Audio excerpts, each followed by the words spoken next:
मोठा धंदा आम्हाला माहिती होतं. देवेंद्रजींनी मला सांगितलं जे दोघं उभे राहिले तर पुन्हा हा मतदारसंघ आपण करू किंवा काही करू आपल्याला या दोघांपैकी एकाला सोबत करायला लागतंय आणि जर आपण ही निवडणूक सहजपणे जिंकू अशा पद्धतीची भूमिका माननीय मुख्यमंत्री मोदींनी घेतली होती. आणि मुख्यमंत्र्यांना मला शब्द होता साहेब चिंता करू नका, आता कराड उत्तरची निवडणूक एकाच एकच होईल, अजिबात काळजी करू नका. त्यामुळे त्यावेळी दादाला विनंती केली आणि दादानी ऐकलं, मुख्यमंत्र्यांचं ऐकलं, आमच्या सगळ्यांचं ऐकलं आणि त्यावेळी अनेकांच्या मनामध्ये शंका निर्माण झाल्या. पण लोकसभेच्या निवडणुकीच्या वेळी मी जिल्हाध्यक्ष होतो आणि जिल्हाध्यक्ष म्हणून काम करत असताना समन्वयाची जबाबदारी माझ्यावर होती.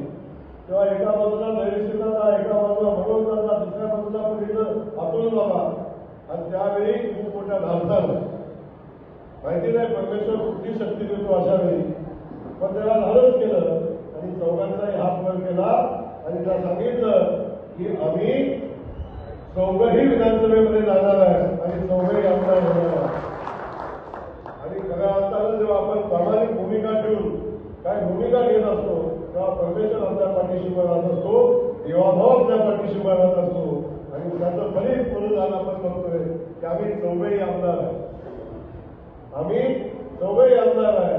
आता आमदार व्हायची अनेक लोकांची इच्छा आहे. काळजी करू नका, भविष्यात त्यांच्याही इच्छा पूर्ण होतील, कारण देवाभावाकडे वेगळी शक्ती आहे आणि ती शक्ती सगळ्यांचं समाधान करणारी आहे हे या निमित्ताने आपल्याला सांगेल.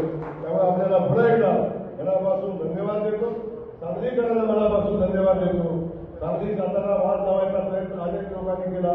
कुणीतरी महाराजांचा महाराज लावायचा म्हणून सांगण्याचा प्रयत्न केला. कुणीतरी मतदारांच्यावर पुन्हा कला मारून मतदान करण्याचा प्रयत्न केला.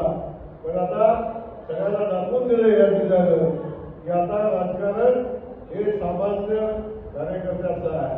आता कुठल्याही प्रस्थापितांचं आणि वाड्यावर कारखाना बसून राजकारण चालणार नाही, तर आता गावगाड्यामध्ये येऊन राजकारण करावं लागेल हा मेसेज या निमित्तानं दिलेला आहे.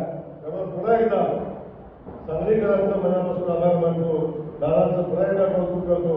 माझ्यामुळे आपला आनंदावर मला वाटतंय जो उत्साह असतो थोडा कमी झाला आहे, परंतु सोलापूरमधनं मला इथे यायचं होतं. दादांचा आग्रह होता की भाऊ तुम्ही आल्याशिवाय मी सर्टिफिकेट घेणार नाही, त्यामुळे मला येणं बंधनकारक होतं. त्यामुळं या ठिकाणी आपल्या सगळ्यांना धन्यवाद देतो. आपण खूप उशीर थांबलाय. पुन्हा एकदा दादांचं अभिनंदन करून थांबतो. जय हिंद, जय भारत.